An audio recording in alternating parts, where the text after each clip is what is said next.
Boa tarde, graça e paz. Hoje, quinta-feira, dia do nosso encontro aqui no canal.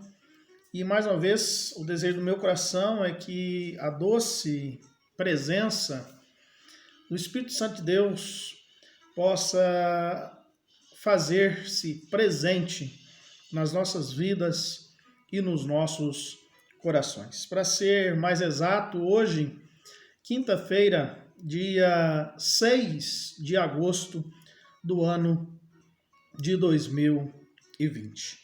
Nessa oportunidade, eu gostaria de meditar no texto que se encontra no primeiro livro dos Reis, capítulo de número 11, dos versículos 1 até ao versículo de número 13. Talvez um texto bem conhecido de muitos de nós. O texto sagrado nos diz o seguinte: o rei Salomão amou muitas mulheres estrangeiras, além da filha do faraó, moabitas, amonitas, edomitas, sidônias e etéias, das nações sobre as quais o Senhor tinha dito aos israelitas: não vos mistureis com elas, nem elas convosco, porque desviarão o vosso coração para seguirdes os seus deuses.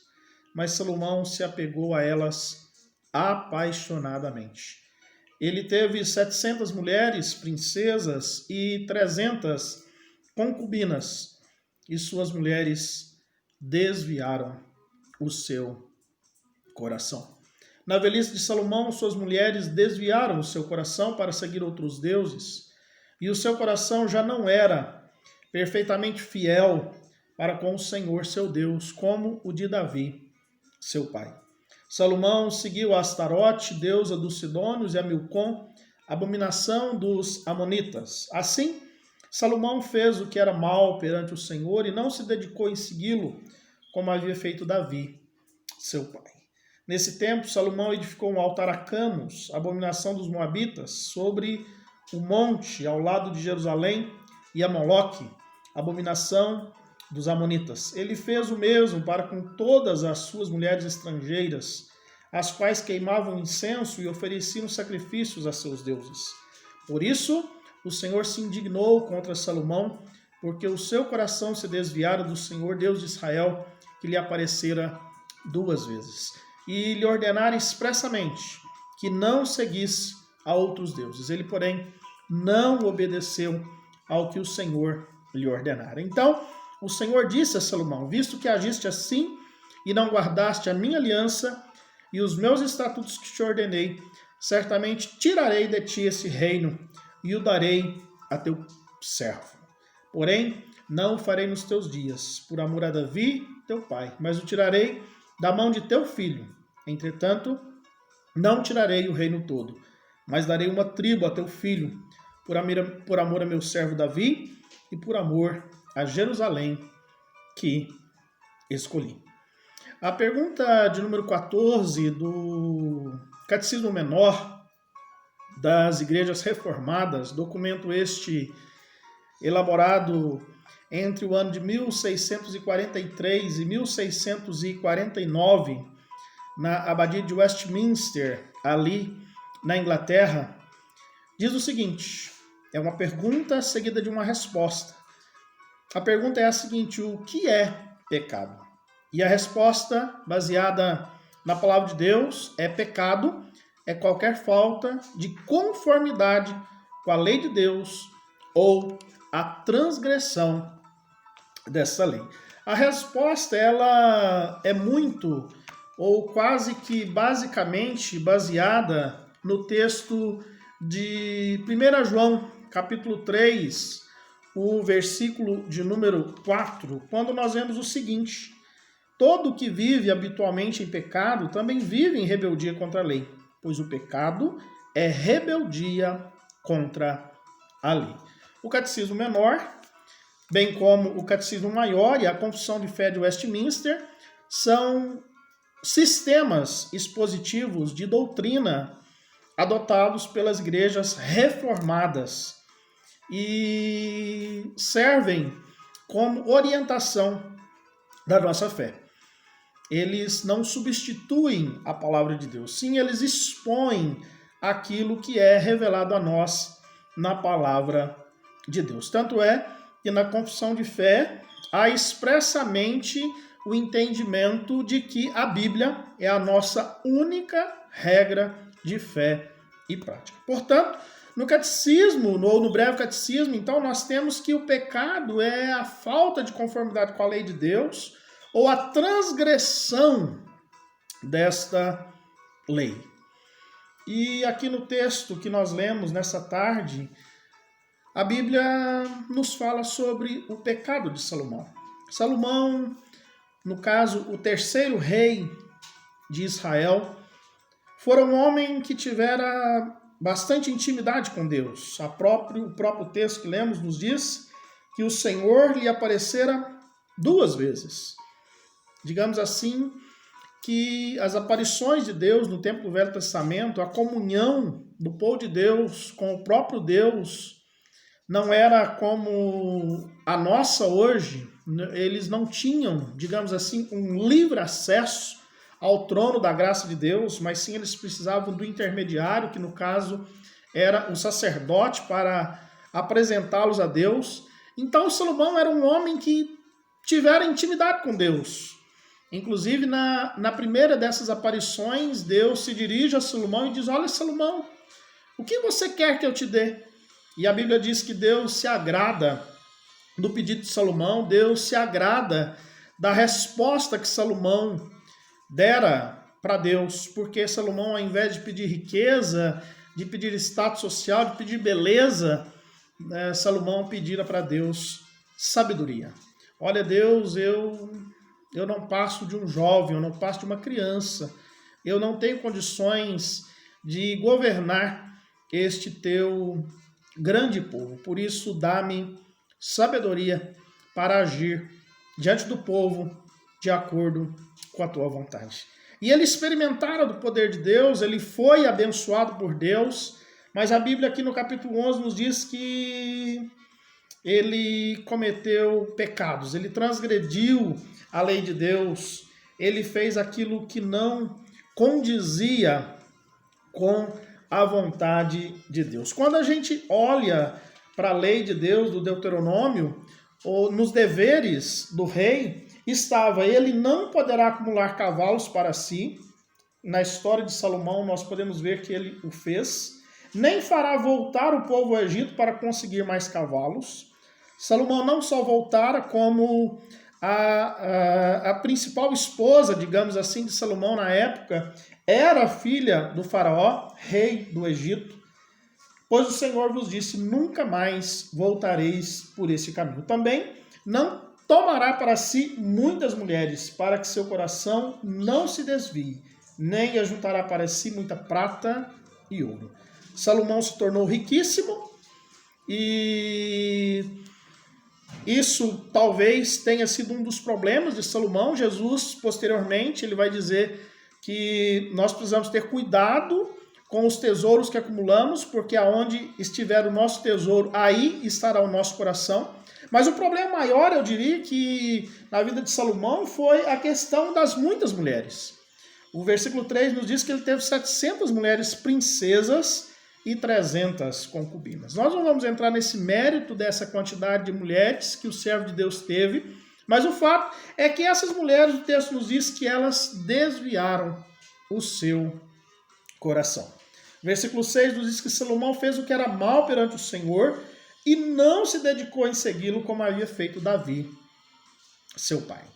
Aquele homem que antes tivera intimidade com Deus, aquele homem que buscara a presença de Deus para dirigi-lo na sua atividade como rei de Israel.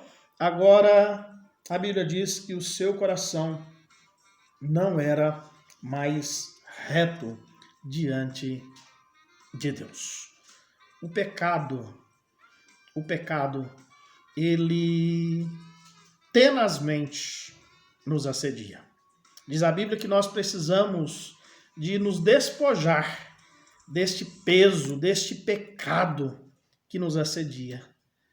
Lá no início Deus já havia dito para Caim: olha, Caim, o seu desejo será contra ti, mas a ti cumpre dominar. Salomão conhecia a vontade de Deus, e Deus lá no Deuteronômio já havia dito: olha, o rei não pode ou não deve acumular muitas mulheres, porque estas vão fazer-lhe desviar o coração de seguir-me.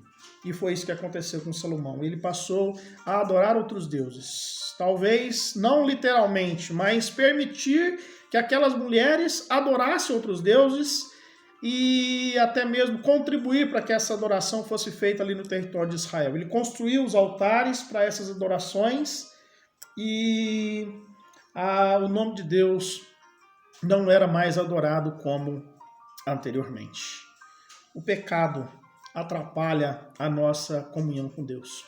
O pecado atrapalha que sejamos abençoados. Quando a gente lê o Salmo de número 1, a Bíblia nos diz que o justo, ele se desvia do caminho mau, ele enche o seu coração da palavra de Deus e agindo assim, tudo que ele faz prospera. Mas o versículo 4 do Salmo 1 nos diz: os ímpios não são assim. O justo ali no caso é aquele que serve a Deus e o ímpio aquele que não serve a Deus. O pecado atrapalha a nossa comunhão com Deus. O pecado atrapalha até mesmo a nossa comunhão com o nosso próximo, com o meio aonde a gente vive e atrapalha de sermos abençoados. Eu diria que o pecado ele é prejudicial nas nossas vidas, primeiramente porque ele causa a indignação de Deus. Versículo 9, por isso, devido ao pecado de Salomão, o Senhor se indignou contra Salomão, porque o seu coração se desviara do Senhor Deus de Israel, que lhe aparecera 2 vezes e lhe ordenara expressamente que não seguisse a outros deuses. Ele, porém, não obedeceu ao que o Senhor lhe ordenara. Então, o pecado que nós cometemos causa a indignação de Deus. Salomão conhecia a Deus. Salomão experimentara o poder de Deus. Salomão experimentara o agir de Deus. O texto nos diz que Deus lhe ordenara expressamente. Não era simplesmente uma ordem tácita da lei. A lei nos 10 mandamentos dizia, o 2º mandamento, olha, não terás ou não farás para ti imagem de escultura. O próprio 1º mandamento dizia, não terás outros deuses diante de mim. Mas foi esse pecado que Salomão cometeu. E por isso Deus se indignou contra ele. Deus se irou contra ele. Às vezes nós pensamos que Deus é apenas amor, que Deus é apenas bondade, que Deus é apenas graça. Mas na economia de Deus, Deus é ira, Deus é justiça, Deus é condenação. E o pecado faz com que ele se fique indignado contra nós, contra aqueles que se dizem servos dele, contra aqueles que se dizem seguidores dele, principalmente. Mas em segundo lugar, eu diria que o pecado ele traz consequências nas nossas vidas. A partir do versículo 11, o texto nos diz, então o Senhor disse a Salomão, visto que agiste assim e não guardaste a minha aliança e os meus estatutos que te ordenei, certamente tirarei de ti esse reino e o darei a teu servo. Porém não o farei nos teus dias, por amor a Davi teu pai, mas o tirarei da mão de seu filho. Entretanto, não tirarei o reino todo, mas darei uma tribo a teu filho por amor a meu servo Davi e por amor a Jerusalém que escolhi. O pecado de Salomão trouxe consequências. O reino foi dividido. Não nos tempos de Salomão, como diz os versículos que lemos, mas isso aconteceu. Quando Salomão morre e Roboão, filho dele, assume o trono, esse reino é dividido em 2 partes. 10 tribos seguem o servo de Salomão, como diz o texto, seguem Jeroboão, que era o nome daquele servo, e apenas a tribo de Judá a tribo originária de Davi, de Salomão, de Roboão e a tribo de Benjamim permanecem fiéis a essa dinastia. A partir do versículo 14, eu te convido a ler em casa, onde você estiver, no tempo que você tiver, as consequências começam a vir sobre Salomão. Mesmo que o reino não tenha sido dividido nos tempos dele, mas a partir do versículo 14, o texto nos diz que Deus levanta inimigos, pessoas que começaram a dificultar a vida de Salomão. Aquela paz que o reino gozava, quando a gente lê os primeiros capítulos de 1 Reis, a gente lê isso, quando Salomão assume o reino, a Bíblia diz que ele tinha paz por todos os lados, até por isso ele teve o privilégio, a bênção de construir o primeiro templo físico do povo de Israel. Até no tempo de Salomão, a adoração de Deus era feita em uma tenda apenas, e Salomão tem esse privilégio de Deus de construir o primeiro templo físico, né, feito de blocos de pedra, feito de madeira, feito de pedras preciosas, de ouro, principalmente, para que o nome de Deus fosse adorado. Mas o pecado dele não foi esquecido por Deus. Deus, ele condena o pecado. Deus, ele não aceita o pecado. Isaías, ele vai dizer lá no capítulo 1 do livro dele, que Deus, ele não aceita o pecado associado ao ajuntamento solene. O pecado trouxe consequências na vida de Salomão. O pecado traz consequências nas nossas vidas. O pecado traz consequências na vida da nossa família. O pecado traz consequências na vida da nossa igreja. O pecado traz consequências no mundo, na sociedade em que vivemos. O próprio Salomão, na edificação do templo, ele ora consagrando o templo e ele diz: olha, Deus, quando houver pandemia, quando houver peste, quando houver guerras, ó Deus, atende a oração que se fizer voltada para essa casa, perdoa o pecado do seu povo. Quantas vezes as guerras, as pandemias, os desastres sobrevêm sobre o mundo em consequência do meu, do seu, do nosso pecado. O pecado, então, causa a indignação de Deus, o pecado ele traz consequências, mas graças a Deus que o pecado ele pode ser perdoado. No próprio versículo 13 nós já vemos isso. Deus diz: olha, entretanto não tirarei o reino todo, mas darei uma tribo a teu filho por amor a meu servo Davi e por amor a Jerusalém que escolhi. Mesmo diante do nosso pecado, Deus não desiste de nos amar.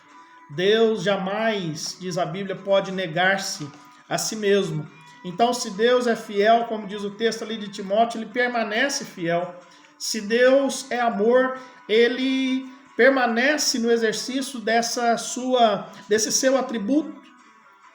E Deus então diz: olha, Salomão, por amor a Davi, por amor a Jerusalém que escolhi para ser a habitação do meu nome naquele momento, eu não tirarei o reino todo de você, embora como consequência do pecado você mereça isso. Mas eu não posso negar-me a mim mesmo. E é por isso que o próprio Salomão, ele escreveu lá em Provérbios, capítulo 28, versículo 13, quem encobre suas transgressões jamais prosperará, mas quem as confessa e as abandona alcançará misericórdia. Cremos que esse período de pecado de Salomão foi um período no meio da vida dele, que ele ainda teve oportunidade de se arrepender, de pedir perdão para Deus, de se voltar para Deus novamente. E provavelmente esse provérbio que eu li, Provérbios 28, versículo 13, tenha sido escrito nessa fase de restauração da fé, da vida de Salomão com Deus. Então ele diz aí, olha, se enquanto nós encobrimos as nossas transgressões, o nosso pecado, nós jamais prosperaremos. Mas quando nós as confessamos e as abandonamos, não basta confessar. Quantas vezes nós confessamos hoje, mas o nosso coração já está inclinado para o mal amanhã.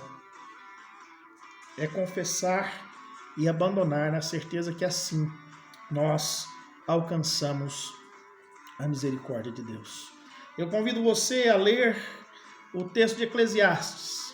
Eclesiastes é um livro escrito por Salomão, composto de 12 capítulos, capítulos pequenos, são poucos versículos.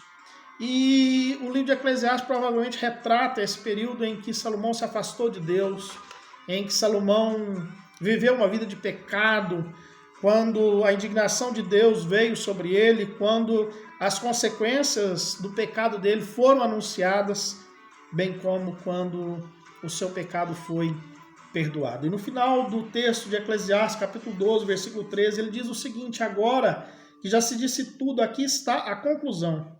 Teme a Deus e obedece aos seus mandamentos, porque este é o propósito do homem.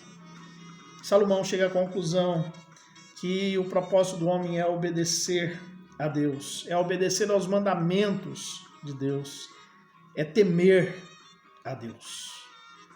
Será que nós temos feito isso? Em que fase da nossa vida nós estamos? Será que Deus está indignado contra nós devido ao nosso pecado? Será que nós já temos visto as consequências do pecado na nossa vida e não temos nos arrependido, não temos confessado, não temos abandonado esses pecados? O convite de Deus permanece ainda hoje para nós. Se encobrirmos, nós jamais prosperaremos. Não tem como ser abençoado na prática do pecado. Não tem como ser abençoado ao fazer aquilo que desagrada a Deus. Mas se nós confessarmos, Ele é fiel e justo para nos perdoar os pecados e nos purificar de toda a injustiça e nos fazer prosperar, ou de repente nos fazer prosperar novamente. Que Deus nos abençoe. O pecado é algo gravíssimo na nossa vida. Causa a indignação de Deus, traz consequências muitas vezes seríssimas. Mas ele pode ser perdoado. Não há pecado tão pequeno que não mereça a condenação, e não há pecado tão grande que não possa ser perdoado. Vamos orar. Pai querido, em nome de Jesus, muito obrigado por esse tempo, Pai, de meditação na Tua Palavra. Muito obrigado, Deus, por esse tempo de reflexão nas coisas do Senhor. Muito obrigado, Pai, porque nós somos ensinados por Ti dia a dia. Ó Deus, que as lições de Salomão possam se refletir na nossa vida. Ó Pai, em nome de Jesus, tenhas misericórdia de nós. O pecado é algo gravíssimo, Pai, causa a Tua indignação, traz consequências danosas para a nossa vida, mas louvado e glorificado seja o Teu santo nome pelo perdão que temos dos nossos pecados em Cristo Jesus. Ó Deus, em nome de Jesus, abençoa cada um que me acompanha nesta hora, cada um que verá, Deus, esta gravação. Em nome de Jesus, Deus, que o Teu Santo Espírito seja propício a nós. Ó Deus, incomode o nosso coração, para que não venhamos, Deus, a ter, ó Deus, vidas de pecado na presença do Senhor, mas sim que se estamos, ó Deus, nessa prática, nós possamos, Deus, confessar, que nós possamos abandonar, para que assim, Deus, a Tua graça, a Tua misericórdia seja propícia a nós. Ó Pai, em nome de Jesus, abençoa a Tua igreja espalhada na face da terra. Abençoa, Deus, aqueles que ainda não conhecem ao Senhor. Em nome de Jesus, Pai, que essa palavra chegue a esses corações e seja útil, Deus, para incomodar, Deus, essas vidas, incomodar esses corações. Em nome de Jesus, Deus, os enfermos, ó Deus, aqueles que passam por problemas vários, ó Deus, em nome de Jesus, nós colocamos essas vidas diante do Senhor e te pedimos, Pai, em nome de Jesus, derrama, Deus, uma bênção, derrama, Deus, uma graça especial onde cada um estiver, Deus, neste momento. Em nome de Jesus, Deus, cada dia mais ensina-nos a Tua vontade. Dá-nos, Deus, um coração sensível para sermos trabalhados pelo Senhor. É a nossa oração, Pai, a nossa gratidão, no nome de Jesus. Amém. Um aviso especial para a igreja, para a comunidade da Palmeia. Domingo nós teremos a nossa escola dominical às 9 horas da manhã, o nosso culto às 19h30. Ambas as reuniões no cumprimento do decreto municipal, com toda a segurança devido ao período de pandemia que vivemos. Então, nós temos vagas limitadas. Portanto, você que quer estar conosco, você que é ali da Palmeia e deseja se reunir conosco para louvar e exaltar o nome de Deus, passe seu nome para mim ou passe seu nome para nossa irmã ali da igreja. Pode fazer contato comigo que eu coloco seu nome na lista. E o nosso desejo é que nós estejamos ali para louvar e adorar o nome de Deus, para interceder pela nossa nação, pelo nosso mundo que tanto padece da graça e da misericórdia de Deus. Continuamos à disposição em nossos números para orar, para agradecer, para aprendermos de Deus, para aprendermos da palavra de Deus. Sinta-se à vontade para fazer o seu contato conosco. Pelo WhatsApp é o 349-9886-8062 e o nosso celular normal é o 35-98714-1535. Mais uma vez, muito obrigado. Que Deus abençoe a todos e até ao nosso próximo encontro, se Deus assim nos permitir. Amém.